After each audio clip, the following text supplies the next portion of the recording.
Karena di saat hari kiamat seluruh makhluk Allah subhanahu wa ta'ala, seluruh manusia, bahkan bangsa jin, semuanya berdiri habis dibangkit oleh Allah subhanahu wa ta'ala.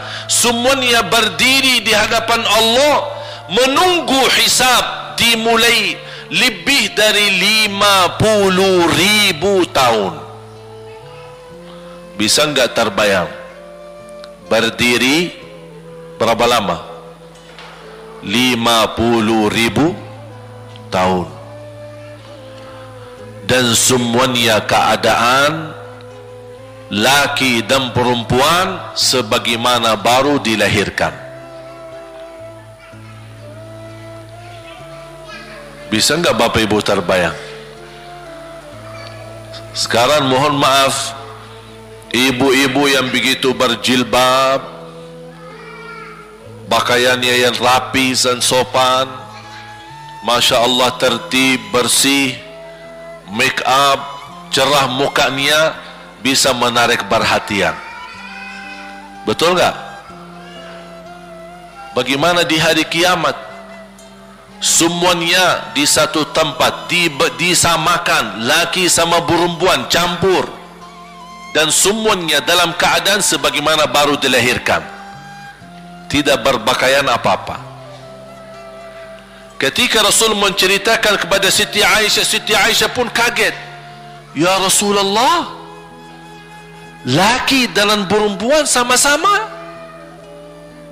Kefikiran Siti Aisyah kemana? Malu dilihat oleh orang. Apa kata Rasulullah SAW? Wahai Aisyah, di saat itu kesibukan manusia pandang kepada Allah subhanahu wa ta'ala, menunggu hisab lebih daripada kefikiran yang lain. Bisa enggak terbayang? Saya yakin tidak bisa terbayang.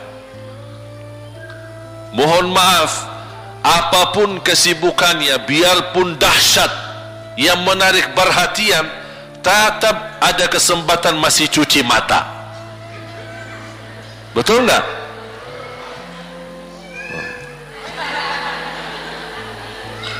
Tapi kalau di hari kiamat beda keadaannya. Apapun yang saya jelasin tidak akan mungkin Bapak Ibu bisa bayangkan, karena itu bukan dahsyat lagi, tapi di luar batas kemampuan kita. Makanya Siti Aisyah sebagai manusia wajar kalau terkejut. Ya Rasulullah, kami dan laki-laki sama-sama. Rasul maklumi fikiran Siti Aisyah sebagaimana memaklumi fikiran kita yang sama.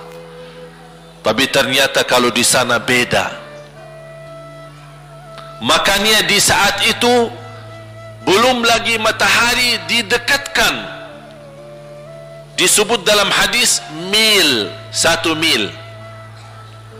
Di dalam satu hadis 1 mil adalah, kalau untuk dalam mata itu kan berapa ukurannya? Berapa senti ya? Sangat kecil. Betul? Kalau dalam bahasa Arab itu namanya mil.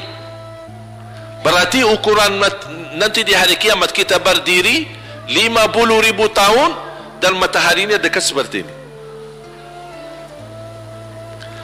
Di riwayat mil bukan yang itu maksud, tapi adalah ukuran perjalanan 1 mil.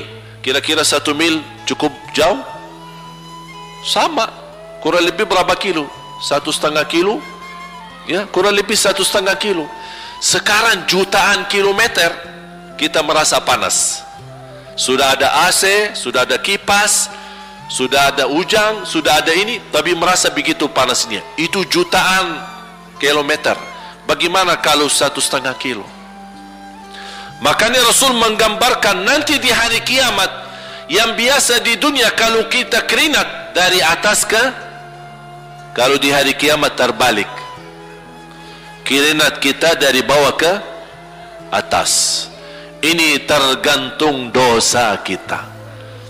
Kata Rasulullah, ada yang keringatnya sampai ke mata kaki, ada yang sampai ke lutut, ada yang sampai ke paha, ada yang sampai ke perutnya, ada yang sampai ke dadahnya, ada yang sampai ke lehernya, bahkan ada yang sampai merasa sudah sesak nafas, ingin melamatkan diri supaya tidak tenggelam di dalam keringatnya sendiri.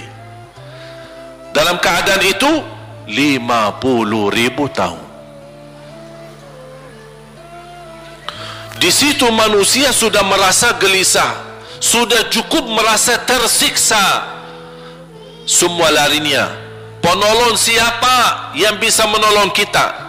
Kita minta tolong kepada siapa yang bisa menyampaikan hajat kita kepada Allah supaya mulai hisab? Karena sudah kita tidak kuat lagi. Semuanya larinya kepada Nabi, Nabi Adam, Nabi Ibrahim, Nabi Nuh, Nabi Musa, Nabi Isa. Semuanya jawab yang sama, nafsi nafsi, Allahumma sallim sallim. Ya Allah, selamatkan diriku sendiri. Tak ada yang urus anak, istri, suami, keluarga, apalagi manusia lain. Sama keluarganya saja dia lari. Tak ada, nafsi nafsi, diri sendiri. Ya Allah, selamatkan diri sendiri. Ya Allah, selamatkan diri sendiri. Ya Allah, selamatkan. Nabi Adam jawab begitu. Suruh barangkali Nabi Nuh bisa bantu kalian. Datang kepada Nabi Nuh, nafsi nafsi, Allahumma sallim sallim. Datang kepada Nabi Musa, nafsi nafsi, Allahumma sallim sallim. Datang ke Nabi Isa, nafsi nafsi, Allahumma sallim sallim. Sampai terakhir Nabi Isa berkata, ada satu, saya rasa dan yakin dialah yang bisa memberi bantuan. Dia tunjukkan, itu dia, namanya Muhammad sallallahu alaihi wasallam. Bayangkan semua manusia ini aja sekarang yang masih hidup berapa miliar, kita tidak bisa dihitung berapa jumlah penduduk bumi. Bayangkan dengan umat terdahulu semua dikumpulkan dan semua menarah satu arah kepada Nabi Muhammad, minta tolong, ya Rasulullah, ya Muhammad, ya Habiballah, tolong syafaatkan. Barangkali dengan bantuanmu, doamu, syafaatmu bisa ini mulai dihisab supaya terselesai siksa yang kita hadapi. Begitu mereka datang, apa jawab Rasulullah SAW? Allahumma sallim sallim, ummati ummati. Ya Allah, selamatkan umatku umatku. Fikirannya umatnya, bukan istrinya, bukan anaknya, bukan orang tuanya, bukan siap, umatnya. Umatnya dia fikirkan. Kemudian dia sujud di hadapan Allah Subhanahu wa taala. Kata Rasulullah, di saat itu aku bersujud, Allah gerakkan lidahku untuk memuji Allah dengan kata-kata pujian yang tidak pernah makhluk pun sebelumnya sebutkan pujian itu. Artinya pujian yang Allah anugerahkan untuk Nabi Muhammad sebelumnya tidak ada satu makhluk pun yang bisa mengucapkan, hanya Nabi Muhammad, dan hanya di saat dia sujud di hadapan Allah di hari kiamat. Allah biarkan beberapa lama, habis itu Allah berkata, ya Muhammad, irfa' ra'sak wasal tu'ta washfa' tushaffa'. Ya Muhammad, angkatlah kepalamu dan silahkan minta apapun, aku berikan. Silahkan beri syafaat kepada siapapun, aku terima syafaatmu. Langsung dia berkata, ya Allah, kasihan manusia, mohon segera dihisab. Baru mulai dihisab, turun kitab-kitab. Ada yang mengambil kitabnya dengan tangan yang kanan, itulah bahagia. Ada yang mengambil kitabnya dengan tangan kiri. Dia berusaha sembunyikan tangan kirinya karena dia malu kalau kitabnya diterima dengan tangan kiri. Dia sembunyikan tangannya yang kiri ke belakang, larinya buku amalannya ke belakang dan langsung nempel di tangannya. Tak ada yang bisa lari di hari itu. Semua amalan, buku amalannya dibuka oleh Allah, dan akan Allah mulai menghisabkan kita satu persatu. Tak ada kelompok-kelompok, tak ada bendera, tak ada ormas, tidak ada kelompok, tidak ada pimpinan. Masing-masing benderanya kita apa? Buku amal. Dan Allah manggil kita bernama satu-satu. Ibu, sini, datang. Kata Rasulullah sallallahu alaihi wasallam, yuhasibullahu al-abida laisa bainahu wa bainahu turjuman. Allah akan hisab hamba-hambanya satu demi satu, bersatu-bersatu, dan tidak ada penerjemah. Jadi tidak bagi terjemah, translate. Ya Allah, saya tidak mengerti bahasa Arab, saya tidak mengerti bahasa, ya Allah, gimana ini, saya butuh translate atau beracara supaya bisa bantu saya lulus dari hukum. Tidak ada. Yang hakim Allah, keputusannya Allah, yang menentukan Allah, mahkamah yang dikuasai Allah, hamba di hadapan Allah, saksi semua, tangan saksi, mata saksi, lidah saksi, kaki saksi, buku amal saksi, malaikat saksi. Bagaimana kita mau lari? Ditanya oleh Allah, hei hambaku, ingat enggak di malam itu, di tempat itu, kamu berlakukan dosa itu? Seorang hamba yang masih memiliki iman, dia merasa dan ingat, dan dia merasa malu, dia tunduk kepalanya. Kata Allah, malu ya, malu, tunduk, ya malu ya Allah, malu, malu. Dan subhanallah, tanda rahmat Allah, ketika Allah bertanya dengan kita, tak ada orang lain yang bisa lihat. Supaya apa? Supaya hisab kita di antara kita sama Allah tidak terbocor kepada orang lain, supaya tidak malu sama orang lain. Allahu Akbar. Habis kita sudah raku diri, ya Allah, saya ingat dan saya rasa salah dan saya malu. Apa kata Allah? Waktu itu kamu lakukan dosa itu, aku tutupi, aku tutupi. Tak ada yang tahu. Kita lakukan dosa ini udah sekian tahun, ada yang tahu enggak? Tak ada yang tahu. Karena kita lakukan di saat sembunyi. Kata Allah, di saat itu kamu lakukan dan kamu tahu itu dosa, tapi aku tutupi supaya kamu jangan menjadi malu di depan keluarga atau di depan sahabat. Aku tutupi. Dan aku sekarang sudah menutupi dosamu di dunia, dan sekarang aku hapuskan dan ampuni dosamu di akhirat. Allahu Akbar. Disitulah terasa anugerah, ampunan Allah yang maha kuasa. Dan Allah di saat itu mampu menghukum kita. Dan kalau Allah menghukum kita, Allah tidak pernah menzalimi kita. Justru itu keadilan Allah, tapi Allah tidak memperlakukan keadilannya, justru yang mendahulukan ampunan dan kasih sayangnya.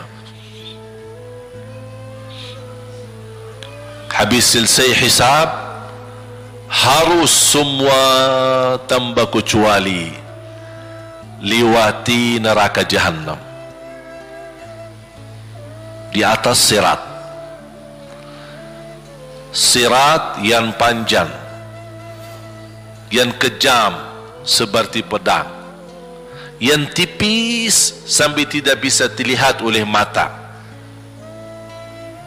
Katanya tipisnya seperti, subhanallah, Imam bisa jalan di atas rambutnya.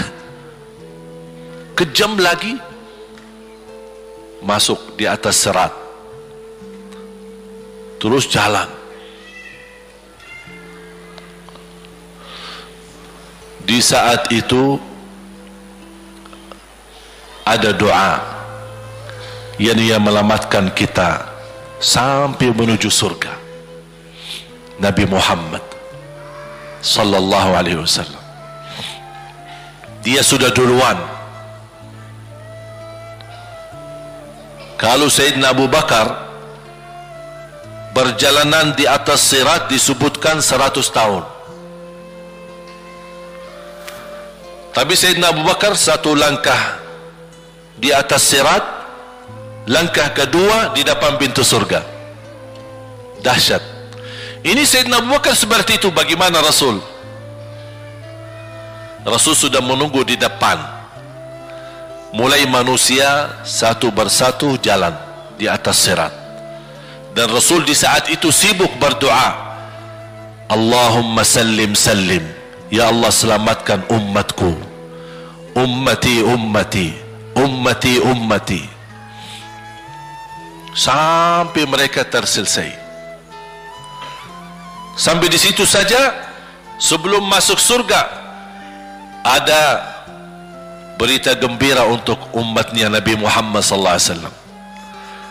Tidak boleh ada yang masuk surga, harus berjumpa dengan beliau dulu, tatap muka, dan disediain minum yang disebut air Al-Kautsar, dan di situ banyak gelas.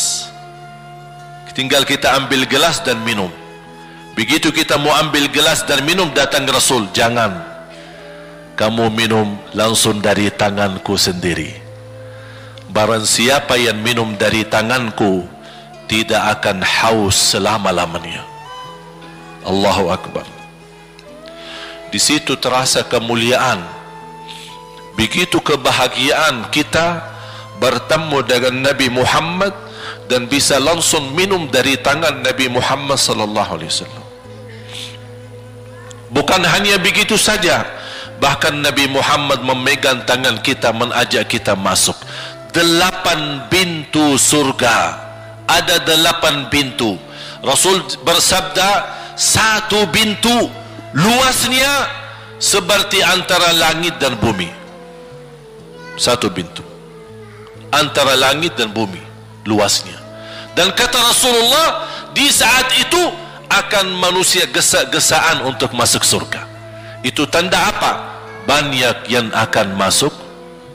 Mudah-mudahan kita terhitung dari yang banyak. Begitu ahli surga masuk, kira-kira Rasul berhenti?